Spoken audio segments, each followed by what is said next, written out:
¿Estáis preparados y preparadas? Pues vamos allá. En 3, 2, 1.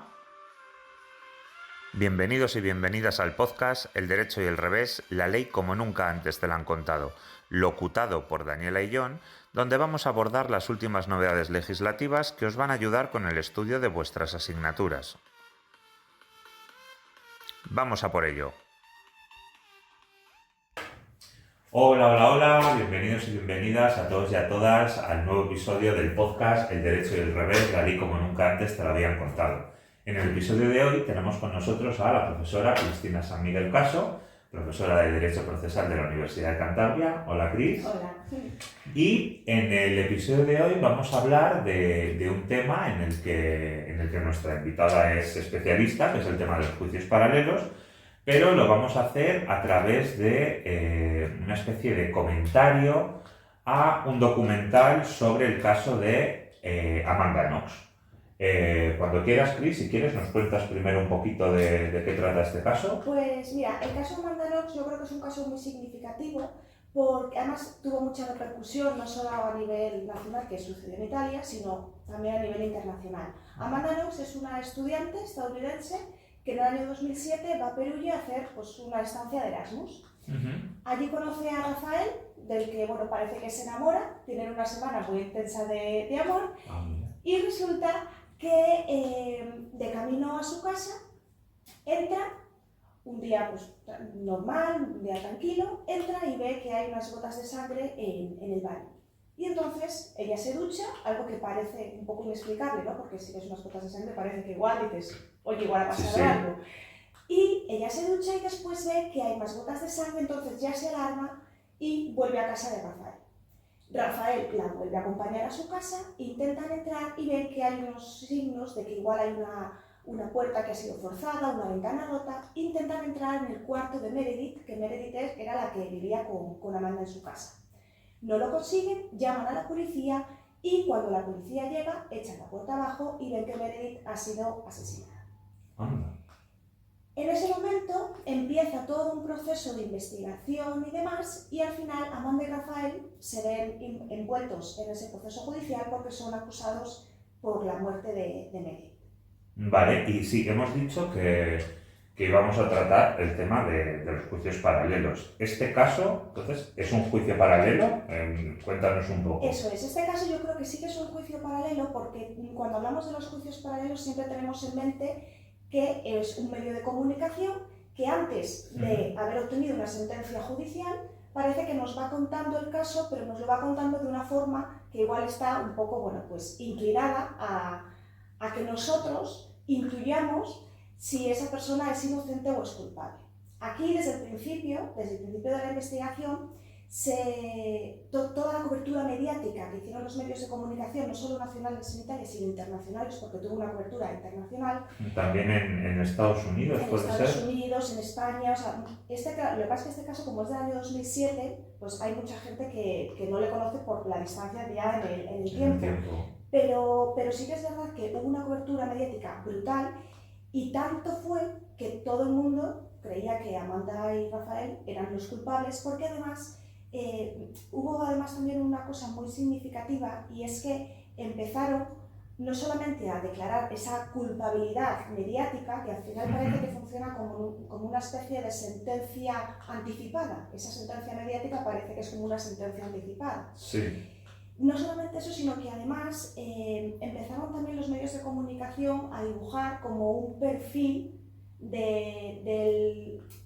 especialmente yo creo que de Amanda, en relación bueno, pues a sus prácticas sexuales, a dibujar un perfil criminológico que al final, claro, a una persona que está recibiendo constantemente esa información, lo que le hace pensar es que, claro, es ella la que ha cometido porque tiene además un móvil sexual, porque luego se va descubriendo que hay determinadas cuestiones que no eran como lo habían contado, pero que al final, bueno, sí que en la sociedad italiana sí que quedó esa sensación. Y todo eso por influencia de las noticias que iban dando los medios de comunicación. Efectivamente, de hecho, las noticias que estaban dando incluso llegaron a denominarla como Foxy Noxy, haciendo como una especie de juego entre su apellido y la connotación sexual de todas sus supuestas gustos sexuales y demás. Sí, sí. Y luego además también cuando hablamos de los juicios paralelos siempre hay como algunos elementos que se dan y que son pues más o menos generales, porque claro,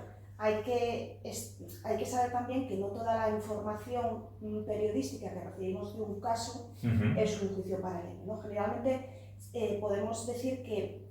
sí, entiendo que si la noticia es neutra, eso no... Eso es. Lo que pasa es que cuando estamos ante un juicio paralelo, muchas veces lo que pasa es que además de la información, vamos a decir información, se junta también mucha opinión para precisamente ir inclinando la idea que se puede hacer el lector o el televidente de lo que está pasando.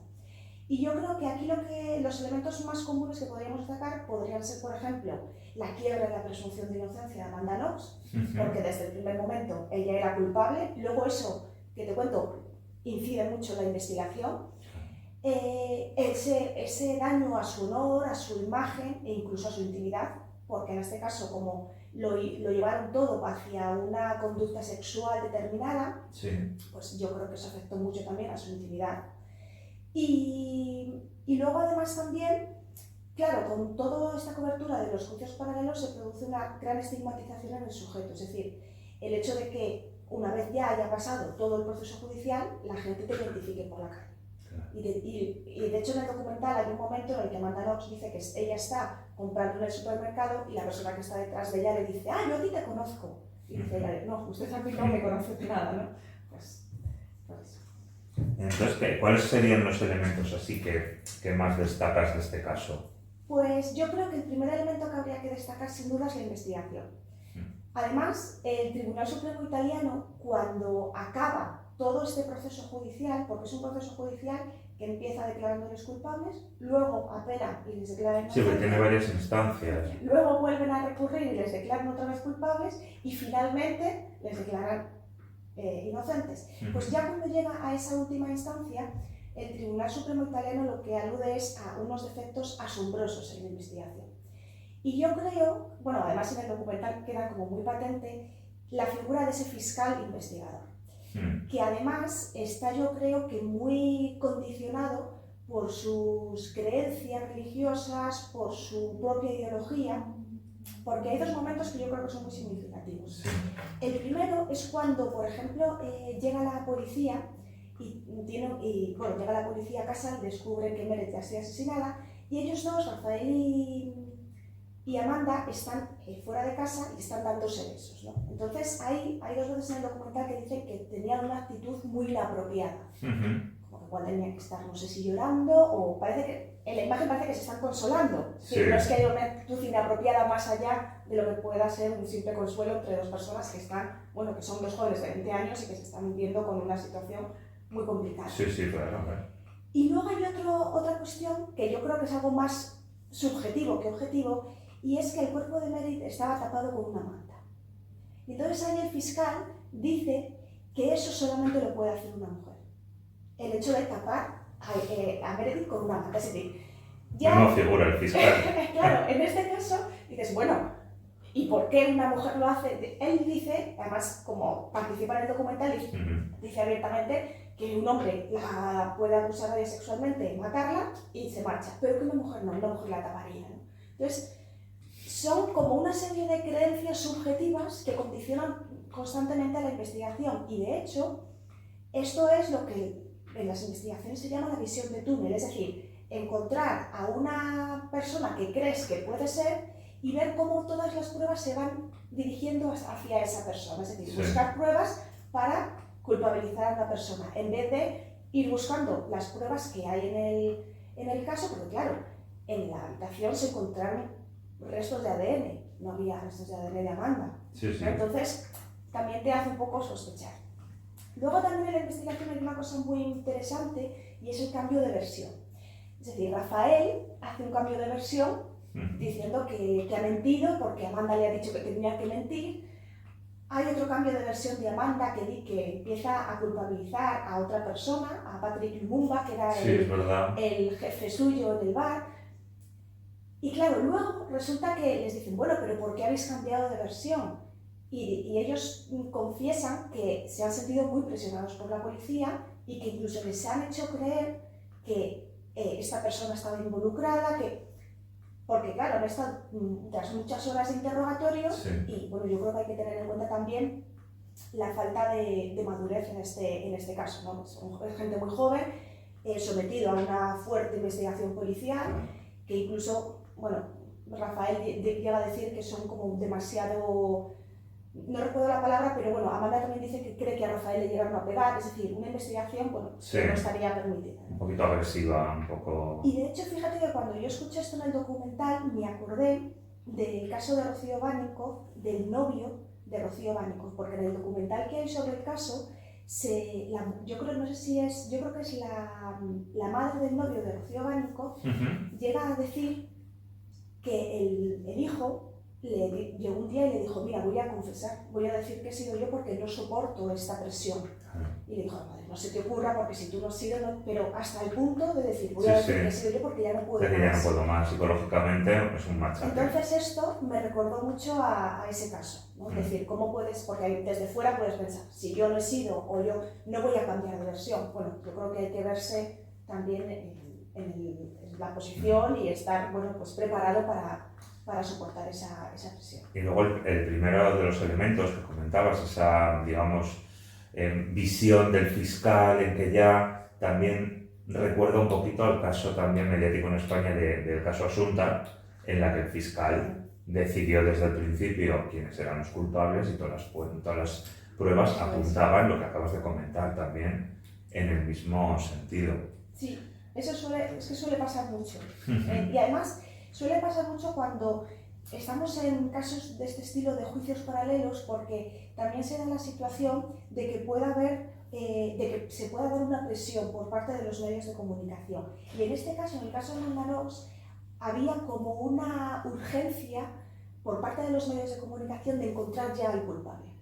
Y claro, estamos hablando de Perugia, un sitio pequeño, conocido, bonito, pero un sitio pequeño. De hecho, en el documental sale como el jefe de la policía de Perugia, sí, cuando dice, ya tenemos a los culpables, dice que se han visto muy, muy, muy presionados por los medios de comunicación para encontrar precisamente pues, a quien supuestamente no eran los culpables. Y luego también yo creo que en este caso hay dos elementos que son muy interesantes. Uno, el de las filtraciones, porque siempre que estamos hablando de juicios paralelos, en la fase de investigación, que es cuando tenemos un secreto sumarial, sí, que hay muchas cosas que no podemos saber, parece que es cuando lo sabemos todo. Claro. Precisamente porque hay filtraciones que pueden provenir de las partes, de la propia Administración de Justicia, de un fiscal, de la policía, de quien sea. Sí, de cualquiera que tenga conocimiento sobre el caso puede filtrarlo. Fíjate que incluso en este caso se filtraron los diarios de la cárcel de Guantánamo. Y entonces el periodista, cuando le preguntan, bueno, ¿y cómo los obtuviste? Él dice, yo no puedo revelar mis fuentes, ¿no? Tengo ese derecho. Y claro, al final ese es el problema que también tenemos en España, cuando hablamos de las filtraciones, ¿y por qué se vulnera el secreto sumarial? ¿Y por qué todo lo que no podemos saber lo sabemos? Bueno, porque hay filtraciones, pero como los periodistas están protegidos por esa revelación de secretos, revelación de secretos, más bien sería protección de las fuentes periodísticas, además es un derecho constitucional que ellos tienen garantizado, pues nos vamos a quedar ahí. Y el último elemento que yo también sí que destacaría es la reacción social. La reacción social, porque además es muy gráfico. Es que creo que ese es el elemento casi fundamental del juicio paralelo, ¿no? Sí, además puede jugar tanto en un sentido positivo como en un sentido negativo. Yo creo que hay una imagen en el documental que es clave, que es cuando van a decir, en el primer momento, ¿no? La primera sentencia, si son culpables o no, cómo les dicen que hay demasiadas cámaras en la sala, que por favor se vayan y hagan. Y fuera de los juzgados está toda la plaza llena de gente. Y entonces cuando les declaran culpables todo el mundo grita de alegría porque se ha hecho justicia. Pero sin embargo es curioso como 4 años después, cuando se resuelve el recurso de apelación, estamos hablando de 4 años después, la plaza sigue igual de llena. 4 años que ya habían estado en prisión. Claro, entonces la plaza sigue igual de llena. Y cuando dice, les han absuelto, empiezan todos a gritar vergüenza, vergüenza, ¿no? Entonces, claro, dices, joder, ¿qué repercusión tiene que 4 años después la gente sigue echándose a la calle? Sí, sí. En este caso yo creo que, bueno, jugó un poco en su contra, pero luego también es verdad que hay veces que cuando tenemos no ya igual casos de juicios paralelos, sino casos más mediáticos, que no tanto van enfocados a la sentencia, sino a la repercusión del caso en sí, yo creo que también puede jugar a su favor. Por ejemplo, pasó con el caso de La Manada. La reacción social de decir, bueno, ¿qué es lo que está pasando? Esto no se puede consentir, tenemos que dirigirnos hacia otro lado, pues con mayor o con menor éxito sí que propició que, bueno, vamos a hacer un cambio porque esto no puede seguir así, ¿no? Entonces, bueno, ya digo que con mayor o menor éxito, pero sí es verdad que yo creo que fue un punto de inflexión para, bueno, pues concienciar igual socialmente sobre estos temas que parecía que hasta ese momento, bueno, sí, pasaban, pero no tenían ese impacto ni social ni jurídico, por otro lado. Y explícanos por qué los medios de comunicación tienen tanta influencia en estos asuntos judiciales al final. Pues yo creo que cuando estamos con un juicio paralelo, generalmente, si hacemos memoria, todos los juicios paralelos que más repercusión han tenido han sido juicios paralelos de carácter penal. ¿Por qué? Bueno, yo creo que es también porque es más llamativo. Porque no es exclusivamente el juicio paralelo en el ámbito penal. Puede ser en el ámbito laboral, en el ámbito civil. Un ejemplo del laboral, el caso de Antonio David Flores, cuando le echaron de Mediaset con el documental. Eso es. Y luego se declaró que era improcedente el despido, claro. Por ejemplo, es un muy buen ejemplo. Pero sí es verdad que como que lo que más... Sí, pero porque yo creo que es lo que más nos llama la atención. Claro, el caso Asunta, Amanda Knox, Rocío Baninkoff. Son casos pues más escabrosos, por otro lado más morbosos, porque siempre hay algo detrás, claro. Es lo que intentan, ¿no?, los medios de comunicación descubrir, hilar, relacionar. Y entonces, claro, ¿qué ha hecho nuestro Tribunal Supremo? Es decir, bueno, no se puede negar ese carácter noticioso a hechos que tengan una relevancia penal. Y aquí hay un problema que yo creo que está muy relacionado con el principio de publicidad. Es decir, en nuestro sistema procesal hay un principio, que es el principio de publicidad, sí, por el cual tú, si quieres, como ciudadano, puedes ir a la sala de un juzgado y ver un juicio. En la audiencia pública, cuando llaman y dicen audiencia pública. Y eso es. Salvo que, bueno, hay alguna cosa que... Bueno, o sea, secreto sumarial o... No, por ejemplo, que nos encontremos ante menores o ante algún delito igual de agresión sexual que sean, pues, para la víctima más complicados, que se declare la puerta cerrada y entonces no se puede entrar. Pero con carácter general, todos los juicios civiles de la superación sin suicidio, todas estas cosas, podemos entrar en todo. Vale, ¿qué pasa? Que claro, si ese principio de publicidad es lo que se llama el principio de publicidad inmediato, es decir, yo voy allí y lo veo. Pero claro, ¿cuánta gente va a ver juicios pues por ver juicios? Nadie. Claro. Muy poca gente. Por decirse que...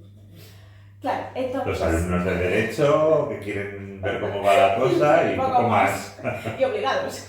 No, pero sí es verdad que, claro, para darle más proyección a este principio, lo que se dijo es, bueno, aparte de esta publicidad inmediata, porque yo voy allí presencialmente, tenemos que crear otra cosa que es la publicidad mediata. ¿Y cómo materializamos esa publicidad mediata? Pues a través de la cobertura que hacen los medios de comunicación de los asuntos judiciales. Entonces, claro, esto es un problema, porque al final los ciudadanos nos estamos informando de asuntos judiciales no desde la propia administración de justicia, sino a través de empresas, por los medios de comunicación son empresas, que yo siempre lo recalco mucho, tienen unos intereses totalmente ajenos a los de la administración de justicia. Claro. ¿Cuál es el interés de un medio de comunicación? El dinero.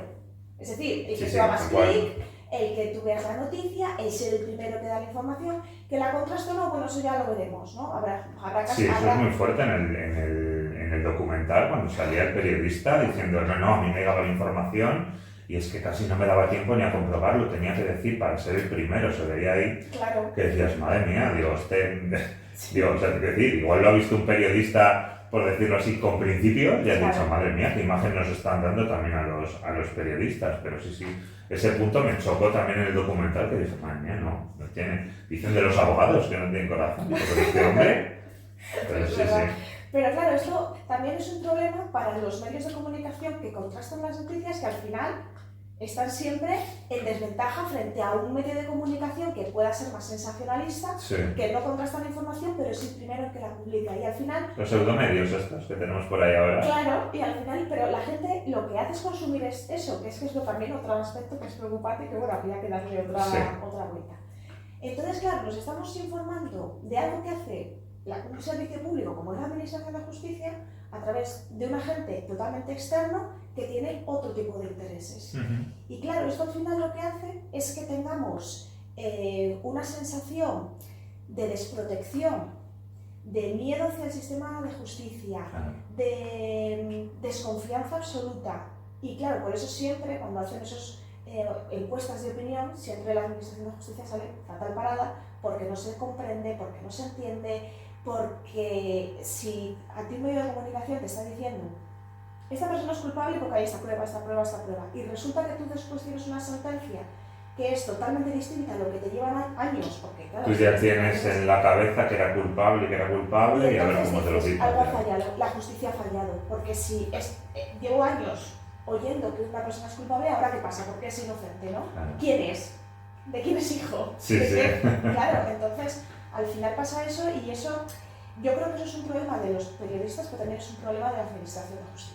Es decir, tienen ellos también, tiene la propia Administración como ente, que decir, bueno, ¿qué puedo hacer yo para acercar esta institución a la ciudadanía? Y de hecho, yo siempre pongo el mismo ejemplo. Nosotros cuando somos pequeños, en nuestro colegio viene la policía con los perros policía y sabemos qué hacen los perros policías, sabemos qué hace un policía, qué se dedica, ¿por qué? Porque nos lo explican. Claro. Pero a que no ha venido a tu colegio ningún juez a decirte lo que nunca. hace, ni un abogado, ni... No.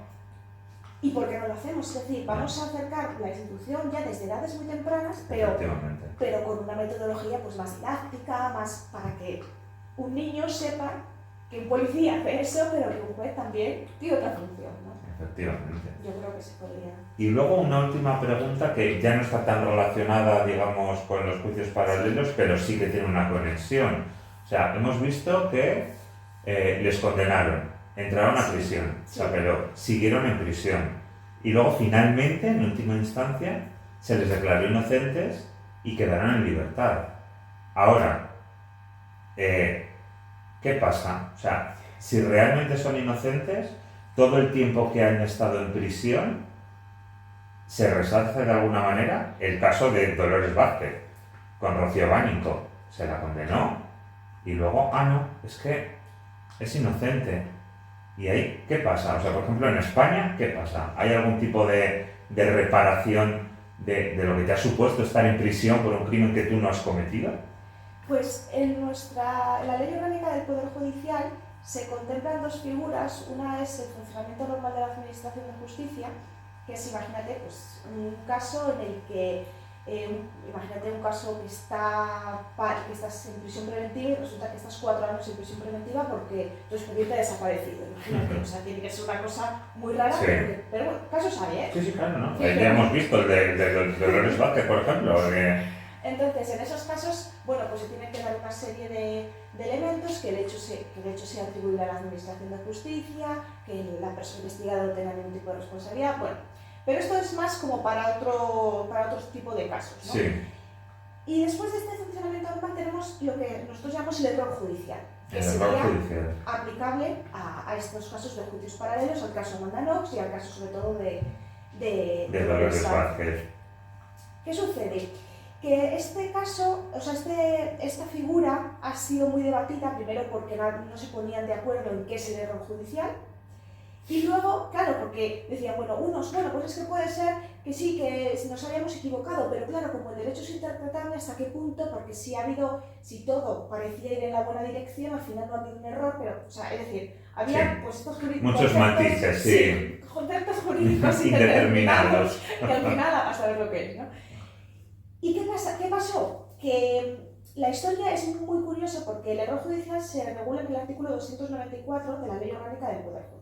Entonces, si nosotros ahora vamos a ese artículo, vamos a ver que hay una palabra, una expresión, que es la inexistencia del hecho que está subrayado en negrita. Voy a explicar por qué. Resulta que antiguamente, antes del 2019, nuestro Tribunal Supremo lo que hacía era indemnizar por error judicial cuando se diera lo que el artículo 294 dice la inexistencia de derecho. Sí. Entonces el Tribunal Supremo hacía una doble distinción. La inexistencia de derecho objetiva, es decir, que el hecho por el que a ti te han condenado no exista, en este caso, que el muerto esté vivo, claro, porque si a ti te acusan por un asesinato y resulta que luego aparece esa persona dando un paseo por la playa y dices, entonces decimos, inexistencia de derecho objetivo. Y después había lo que llamaban la inexistencia de derecho subjetivo. Y aquí es cuando viene la cuestión. ¿Por qué te han declarado inocente? ¿Porque había pruebas que demuestran tu inocencia o porque no hay pruebas que demuestran tu culpabilidad? Y entonces aquí el Tribunal Supremo lo que hacía era, bueno, pues en mi opinión, hacer una distinción de inocentes de primera e inocentes de segunda. Es decir, inocentes de primera, los que como hay pruebas que demuestran que tú eres inocente, pues adelante. A esos les vamos a indemnizar. Pero a los otros, no. ¿Por qué? Había duda y bueno, pues nada. Claro, pues como no había una prueba que demuestre tu inocencia, tampoco hay pruebas que demuestren tu culpabilidad. Pero no hay pruebas que demuestren tu inocencia. Así que a esos no les vamos a... ¿Y eso es así ahora o era así hasta 2019? Eso es así hasta el 2019. Vale. Bueno, hasta el 2019. Yo diría igual hasta el 2015, una cosa así. Vale. ¿Por qué? ¿Qué pasa? Con estas situaciones, que claro, que eran... Patentemente desiguales y discriminatorias. Efectivamente, ¿qué hace el Tribunal Europeo de Derechos Humanos cuando estos casos llegan? Dice, hoy condeno a España porque está vulnerando la presunción de inocencia, artículo 6 del convenio, tal.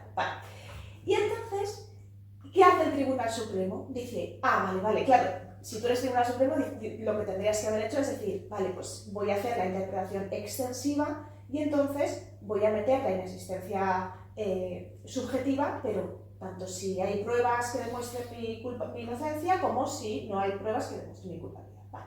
El Tribunal Supremo no hizo eso. El Tribunal Supremo dijo, bueno, me condenan, pues entonces lo que voy a hacer es indemnizar únicamente por la inexistencia de derecho objetivo. Es decir, si yo te he condenado por algo que no ha pasado. Vale. Y entonces, claro, esto fue, yo me acuerdo que esto pasó cuando yo estaba trabajando la tesis doctoral y yo en mi defensa de tesis dije, es que esto no puede ser, es que esto es una barbaridad, porque entonces al final lo que va a pasar es que nunca nadie va a obtener una reparación. Claro.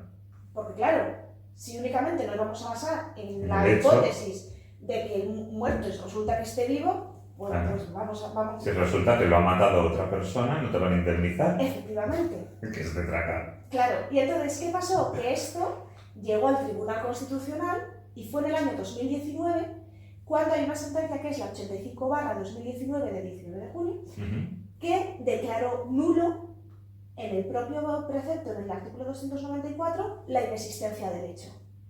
Y por lo tanto, dijo que era nulo e inconstitucional. Entonces, ya es toda esta historia que viene precisamente por todo este caso de Dolores Vázquez y demás, ya no está. Es decir, ahora tenemos un error judicial que hace alusión a cuando has estado en prisión preventiva y se te han producido una serie de daños irreparables y demás. Esa es la historia de nuestro error judicial. Y claro, ¿por qué te cuento todo esto? Porque al final, en el caso de Dolores Vázquez, pasó esto. Es decir, claro, nos tenemos que posicionar cuando fue todo este suceso, la deniegan la indemnización por error judicial y además con mucha sorna porque no solamente se lo deniegan, Dolores Vázquez estuvo 512 días en prisión. No solamente se lo deniegan, sino que además la dicen, no te preocupes, esto no te lo vamos a dar, pero puedes ir por la vía del funcionamiento normal de la Administración de Justicia, eso que te contaba yo. Y claro, menos mal que hubo algún voto particular, entre ellos el de Margarita Robles, que dijo, ¿cómo se les ocurre llevarla al funcionamiento normal de la Administración de Justicia si esa acción ya está pasada está caducada, pasada de fecha? Caducada, prescrita, todo lo que se puede tener. ¿Por qué? Porque para ejercitar el funcionamiento normal creo que había un plazo de 3 meses, si no me equivoco. Y claro, ya fíjate, claro, 512 días. Los años que habían pasado. Madre mía. Pues nada, Cristina, muchas gracias. Yo creo que el episodio de hoy ha sido súper interesante, un poquito más extenso de lo que suelen ser, pero yo creo que va a ser muy enriquecedor para aquellos que estén interesados en verlo y en escucharlo. Así que nada, pues aquí ya nos despedimos de este episodio. Muchas gracias a todos aquellos que lo escuchen y nos vemos en siguientes episodios. Chao, chao. Eso es todo, amigos.